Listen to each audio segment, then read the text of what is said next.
RB NTPC 2025 exam में बचे हैं लगभग 15 दिन और इन 15 दिनों में हमें कौन कौन से टॉपिक पढ़ने हैं वही इस वीडियो में मैं आपको बताऊंगा। जीए के हिस्ट्री, ज्योग्राफी और पॉलिटी के इंपॉर्टेंट टॉपिक इस वीडियो में बताऊंगा। ये जो पिछले रेलवे में एग्जाम हुए थे ना, उसके बेसिस पर दोस्त बता रहा हूँ, ठीक। और एनटीपीसी मैं सही बताऊं तो मैथ और रीजनिंग में लगभग सभी बच्चे बराबर नंबर लाते हैं। जो चेंजेस आते हैं वो जीए की वजह से आते हैं। तो सबसे पहले टाइम वेस्ट ना करते हुए हम स्टार्ट करते हैं हिस्ट्री को। दोस्तों, हिस्ट्री की बात करी जाए तो हिस्ट्री में कुछ इंपॉर्टेंट टॉपिक्स हैं जो कि मैं आपके सामने रखने वाला हूं। पहला है सिंधु घाटी सभ्यता, इसके बाद वैदिक काल, स्पेशली उस समय की नदियां, उस समय की नदियों के नाम, उस समय की नदियों के नाम आपको पता होने चाहिए। इसके बाद बौद्ध धर्म और जैन धर्म, इनसे काफ़ी सवाल पूछे जाते हैं रेलवे के अंदर। देखिए दोस्त, एसएससी और रेलवे और एक हो गया आपके स्टेट एग्ज़ाम, तो इनका एग्ज़ाम पैटर्न तो सेम होता है। जो बच्चा एसएससी की तैयारी कर रहा है उसकी ऑटोमेटिक रेलवे की तैयारी हो रही है, पर डिपेंड करता है इस तरह से कि रेलवे में कुछ टॉपिक्स में से ज़्यादा सवाल पूछे जाते हैं और एसएससी में कुछ और दूसरे टॉपिक से। सिलेबस वही है, बस इनके पसंद के कुछ और टॉपिक होते हैं, इनके पसंद के कुछ और। तो रेलवे में जैन धर्म और बौद्ध धर्म से काफ़ी सवाल पूछे जाते हैं। अगली बात करी जाए तो गुप्त काल के समय में से कुछ क्वेश्चंस पूछे गए हैं और सबसे इंपॉर्टेंट रहे हैं कृष्णदेवराय। इनके समय से पिछली बार लगभग, मतलब पिछली बार भी और उससे पिछली बार भी, हर पेपर में लगभग हर शिफ्ट में सवाल आए हैं। इसके बाद आगे बढ़ते हैं हिस्ट्री में, तो हमारे सामने आता है चोल वंश। इसके बाद अगर हम आ जाए मॉडर्न हिस्ट्री में, क्योंकि पुरानी वाली हिस्ट्री से सिर्फ इतने ही टॉपिक इंपॉर्टेंट हैं, परंतु अगर मॉडर्न हिस्ट्री की बात करी जाए दोस्त, तो हमारे जो सभी गवर्नर जनरल हैं वो बड़े इंपॉर्टेंट हैं। 1857 की क्रांति, इससे जुड़े जो भी फैक्ट्स हैं हमारे सामने। गांधी जी, सामाजिक धार्मिक आंदोलन जो भी चले थे हमारे भारत में, उससे रिलेटेड सवाल हो गए। कांग्रेस के बारे में काफ़ी पूछा जाता है, नार और उपाधियों के बारे में सवाल आते हैं। इसके बाद मुगल काल और दिल्ली सल्तनत, ये हो गए हमारे मॉडर्न हिस्ट्री के सवाल। देखिए 40 नंबर की है जो जीए आ रही है। अच्छा, एक चीज़ मैं सबसे इंपॉर्टेंट बता दूं, इस समय सबसे ज़रूरी है आपके लिए प्रीवियस ईयर क्वेश्चंस या फिर मॉक टेस्ट की प्रैक्टिस करना।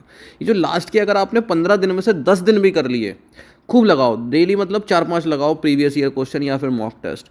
आप गारंटी रख लीजिए, आप खुद देखेंगे पेपर में कि आपके पढ़े हुए जैसे सवाल आएंगे। क्योंकि रेलवे की खास बात है कि जो प्रीवियस ईयर के क्वेश्चंस होते हैं वो बहुत बार रिपीट होते हैं, तो इससे आपको बहुत ज़्यादा फायदा मिलने वाला है। दूसरी चीज़, जब आप क्वेश्चन आंसर की प्रैक्टिस करेंगे तो फिर आपको बहुत बार टॉपिक भी याद नहीं होगा, पर अगर आपने प्रीवियस ईयर क्वेश्चंस अटैम्प्ट कर रखे हैं तो उनके ऑप्शन से आपको आंसर याद आ जाएगा।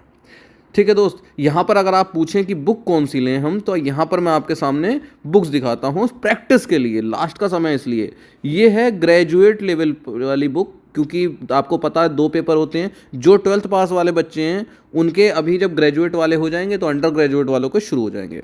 ये है 12th प्लस वालों के लिए। ये दोस्त हिंदी और इंग्लिश दोनों में, ये वाली बुक हिंदी में है और ये दूसरी वाली बुक इंग्लिश में है, दोनों लैंग्वेज में आती है। जो भी आपको सूटेबल लगे वो आप खरीद लीजिए। अगर आपके पास, दोबारा सुन लीजिए, प्रैक्टिस वर्कबुक नहीं है तो फिर आपको बहुत ही ज़रूरी इसको मंगाकर प्रैक्टिस करनी है। लिंक इसका डिस्क्रिप्शन में भी है, चैनल के नाम के ऊपर भी इधर ऑप्शन आ रहा होगा खरीदने का। नहीं तो आप अमेजन, फ्लिपकार्ट से ले सकते हैं, आसपास की किसी दुकान से ले सकते हैं। परंतु लास्ट का समय कहता यही है कि आप जो है प्रीवियस ईयर के क्वेश्चंस जरूर अटैम्प्ट करें, मॉक टेस्ट जरूर अटैम्प्ट करें, क्योंकि जो पेपर डिज़ाइन होते हैं ये इसी बेसिस पर होते हैं कि इस साल कौन सा सवाल आ सकता है या कैसे सवाल आ सकते हैं। इसलिए बहुत ज़्यादा चांसेस हो जाते हैं कि इनसे जो क्वेश्चन हैं वो आ जाएँ, यानी सेम टू सेम फंस जाएँ। तो आपको एक्चुअल पेपर जैसी तैयारी हो जाएगी तो ज़्यादा अच्छा होगा। एग्ज़ाम पैटर्न आपको पता ही है, जीए जो है वो 40 नंबर की है, मैथ और रीजनिंग जो है वो 30-30 नंबर की है। मैथ और रीजनिंग को अगर आप प्रीवियस ईयर क्वेश्चंस भी कर रहे हैं तो आपकी वहाँ ऑटोमेटिक रिवाइज हो रही है, अलग से कुछ ज़रूरत नहीं है। परंतु जीए में जो आपको है वो फोकस करना है। मैंने आपको हिस्ट्री के टॉपिक बता दिए, अब मैं आपको ज्योग्राफी और पॉलिटी के टॉपिक्स बताने वाला हूँ। ये कम समय है, इसलिए इन टॉपिक्स को जरूर कर लीजिए। अगर कर रखे हैं तो रिवाइज कर लीजिए, और रिवाइज भी 2-3 बार कर लीजिए। इसके अलावा करंट अफेयर्स की बात करी जाए तो दोस्त, लास्ट के 6th मंथ के करंट अफेयर्स करिए आप। 6 मंथ से पहले के अगर करने हैं तो कुछ बड़ा ही अगर इवेंट हुआ है तो करिएगा, ठीक है। आगे बढ़ते हैं दोस्त। यहाँ पर अब आती है पॉलिटी हमारे सामने, ठीक है। बड़ी अच्छे से मैंने आपके सामने ये फाइल बना के रखी है। पॉलिटी में संविधान सभा, संविधान की सभा में कौन किया था, ठीक है, किसने इसका मसौदा तैयार किया था, किसने इसको प्रस्तुत, इस तरह से जो भी संविधान सभा से रिलेटेड सवाल थे वो आपको करने हैं। संविधान के भाग, कौन सा भाग कहाँ से लिया गया था, ठीक है, या संविधान में किस किस देश से हमने हिस्सा ले रखा है, संविधान के स्रोत हो गए वो, ठीक। इसके अलावा CAG कैग, ठीक। इसके अलावा राष्ट्रपति, इसके अलावा मुख्यमंत्री, अरे राष्ट्रपति, मुख्यमंत्री और इम्पोर्टेंट आर्टिकल्स। तो ये हमारे सामने पॉलिटी के इम्पोर्टेंट टॉपिक्स हैं दोस्त, ठीक। दोबारा सुन लीजिए, सब कुछ एक तरह से संविधान से ही रिलेटेड है, क्योंकि ये भी टॉपिक उसी के अंडर में ही आ जाते हैं। राष्ट्रपति और मुख्यमंत्री, सॉरी यहाँ पर मुख्यमंत्री के साथ साथ ना प्रधानमंत्री करिए, प्रधानमंत्री, ठीक है, राष्ट्रपति, प्रधानमंत्री। इसके बाद CAG हो गए, ठीक। और संविधान के स्रोत, भाग, इंपॉर्टेंट आर्टिकल्स अगर आप सोचें कि मैं कहाँ से लूँ, तो मैंने देखिए आपके लिए एक फ़ोटो भी रख दिया है यहाँ पर। मैंने पूरी कोशिश की है दोस्त ये अपनी PDF को अच्छे से अच्छा बनाने की और ज़्यादा नॉलेजेबल बनाने की। जैसे कि आर्टिकल 1 से लेकर 4 तक the union and it's territories, 5 से लेकर 11 तक ये बहुत ही ज़्यादा शॉर्ट में है, ठीक है। 13 से 35 तक फंडामेंटल राइट्स। ये बहुत सारे आर्टिकल्स में से ना इम्पॉर्टेंट आर्टिकल्स हैं। कैसे आर्टिकल्स हैं ये? इम्पॉर्टेंट आर्टिकल्स हैं। आपको इन आर्टिकल्स को 2-3 बार रिवाइज कर लेना है, ये बहुत ज़्यादा नहीं है। आपको 1 से लेकर 30 तक तो करने ही करने होते हैं, 35 तक, ठीक है। आपको 1 से लेकर 35 तक करने हैं। इसके बाद आप इस तरह से पढ़ सकते हैं जैसा इसमें दिया है, मतलब 1 से 35 तक आपको जो इम्पोर्टेंट है वो अलग अलग पता होने चाहिए। 13 से 35 तक जैसे दे रखी है ना फंडामेंटल राइट्स, तो राइट टू स्पीच किसके अंडर में आता है, ठीक है। इस तरह से आपको अलग अलग पढ़ने, राइट टू इक्वलिटी किस में आता है। इसके बाद आप अलग अलग कर सकते हैं, जैसे 51A फंडामेंटल ड्यूटीज़ हो गया, 52 से 62 के बीच में प्रेसिडेंट ऑफ इंडिया हो गया, बस इतना ही याद रख लो। 75-78 प्राइम मिनिस्टर हो गया, 76 अटॉर्नी जनरल हो गया, 167 ड्यूटीज़ ऑफ चीफ मिनिस्टर हो गया, ठीक है। Article 280 finance commission, 324 election commission, 343 Hindi as official language, 352 national emergency, 370 special status to Kashmir, 368 power of parliament to amend the constitution, finance and emergency 360, 356 imposition of president rule in state. ये article आपको इस तरह से पढ़ने हैं। और आर्टिकल जो हो गए आपके 13 से 35 तक, ठीक है, ये सब आपको अलग अलग पढ़ने हैं, यानी 13, 14, 15, 16 कौन सी क्या कहती है, ठीक। तो इस तरह से आपकी पॉलिटी, अगर मैं सही बताऊं, अगर आप पढ़ने बैठोगे, नहीं भी पढ़ा है तो भी पढ़ने बैठोगे, तो ये मुश्किल से आपके 2-3 घंटे में आप इनको कंप्लीट कर सकते हो, कवर कर सकते हो अपनी पॉलिटी को। अगला सब्जेक्ट आता है ज्योग्राफी। ज्योग्राफी छोटा नहीं होने वाला, ज्योग्राफी आपके लिए काफ़ी एक बड़ा सब्जेक्ट रहने वाला है, क्योंकि यहाँ पर आपको काफ़ी चीज़ें करनी है। सबसे पहला जो टॉपिक है वो है सोलर सिस्टम। मेरी समझ से आप सोलर सिस्टम को प्रेफरेंस इसलिए भी देना क्योंकि आपका पहले से भी पढ़ा हुआ है, सेम एटमॉस्फेयर, ये आपका पहले से भी पढ़ा होगा किसी ना किसी स्कूल की क्लास में, साइंस में, ठीक है। तो आपको बहुत, जब आप पढ़ने बैठोगे ना, अगर आपने पढ़ा भी नहीं है, पढ़ने बैठोगे तो आपको जल्दी याद होगा, ठीक, क्योंकि आपके दिमाग में वो पहले से चीज़ें हैं। अब आगे आते हैं महासागर, महाद्वीप, नदियाँ और पर्वत, पठार और दर्रे। ये सारे टॉपिक ऐसे हैं जो मैं आपको कहता हूँ कि किसी ट्रिक का यूज़ करते हुए आप किसी यूट्यूब के चैनल से पढ़ लेना। हो सकता है आपने पहले से बहुत अच्छी पढ़ाई करी हो और आपने वो नोट्स रेडी कर रखे हो, तो आप उनको रिवाइज कर सकते हो। पर अगर आप कमज़ोर हैं इन टॉपिक्स में, तो आप क्या करिए, यूट्यूब पर जाना, महासागर जी के हाउ टू लर्न महासागर विद ट्रिक्स या महाद्वीप विद ट्रिक्स, इस तरह से आप लिखोगे तो आपको कोई ना कोई वीडियोज़ जो हैं वो ज़रूर मिल जाएंगी। तो ये टॉपिक अगर ट्रिक्स, क्योंकि यहाँ पर आपके महासागर के बहुत सारे सवाल हो जाएंगे, फिर महाद्वीप के बहुत सारे पॉइंट हो जाएंगे, नदियों के बहुत सारे पॉइंट हो जाएंगे, पर्वत के बहुत सारे पॉइंट हो जाएंगे, तो आप कंफ्यूज होने लग जाओगे। इसलिए मैंने कहा ट्रिक से करना। जनगणना, जनजाति भी जरूर करना। इसके अलावा है आपका टाइगर रिजर्व। टाइगर रिजर्व से हर बार सवाल पूछा जाता है। तो ज्योग्राफी में ये आपके सामने इंपॉर्टेंट टॉपिक्स हो गए जिनको आप कोशिश कर सकते हो ट्रिक्स से जल्दी कंप्लीट करने की। हालांकि सोलर सिस्टम और एटमॉस्फेयर आप थ्योरी वाइज ही पढ़ना, क्योंकि उसमें ट्रिक की कोई ज़रूरत भी नहीं है बहुत ज़्यादा।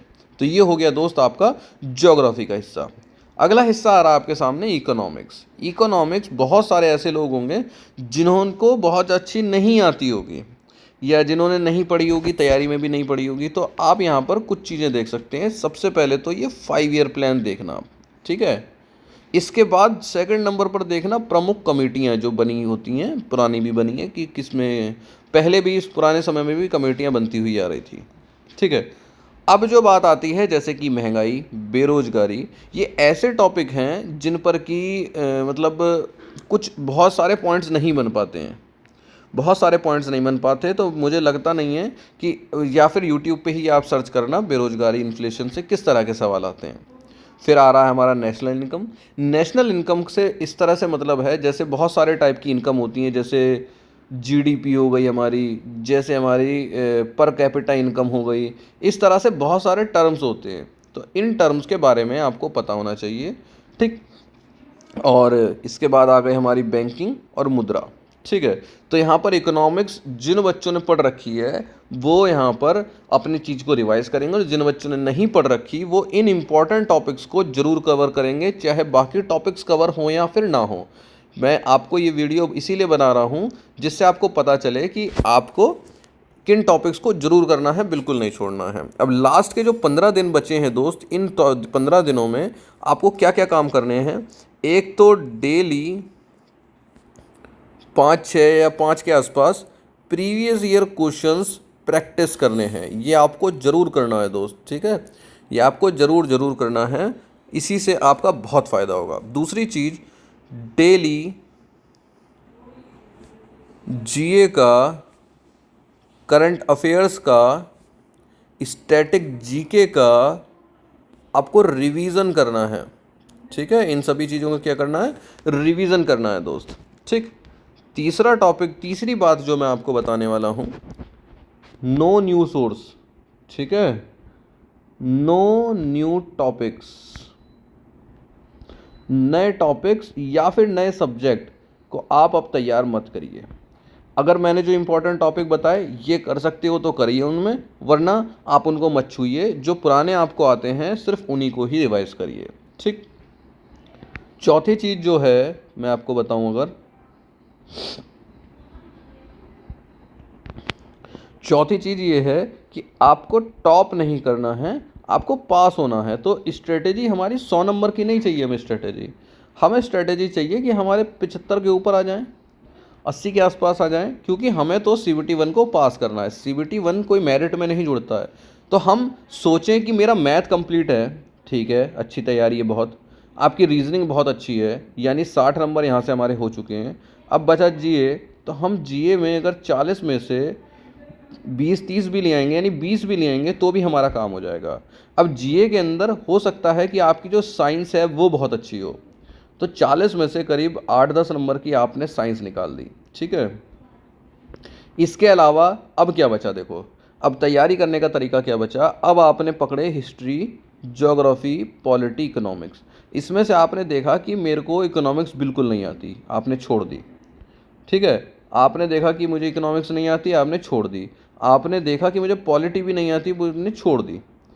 आपने देखा कि मुझे हिस्ट्री आती है और थोड़ी सी ज्योग्राफी आती है, तो आप अब इन दोनों सब्जेक्ट्स को अच्छा कर लो, जो आपको पहले से थोड़ा सा आता है, क्योंकि वो आपको पढ़ने में अच्छा भी लगेगा। तो इस तरह से दोस्त यहाँ पर आप अपने देख सकते हैं कि तब आपके मार्क्स 70 पहले का हो रहा था लगभग मामला, और अब आपका 80 के आसपास तक मामला पहुँच जाएगा। तो इस तरह से हमको तैयारी करनी है, इस लास्ट के समय को वेस्ट नहीं करना है। हो सकता है आप नया सब्जेक्ट पकड़ के बैठ जाओ, वो आपका समय भी ज़्यादा ले, और आप जब उसके सवाल आएँ तो वो भी ना कर पाओ। तो हमें अपने समय का वेस्टेज नहीं करना है, इस समय को इस तरह से यूटिलाइज़ करना है कि हम किसी तरह से CBT 1 पास कर जाएँ। तो जो मैंने आपको जितने भी इंपॉर्टेंट टॉपिक्स बताए, इकोनॉमिक्स में, ये ज्योग्राफी में, ठीक है, ये पॉलिटी में आपके आ गए, ठीक है, ये सब आप ज़रूर कर लीजिए।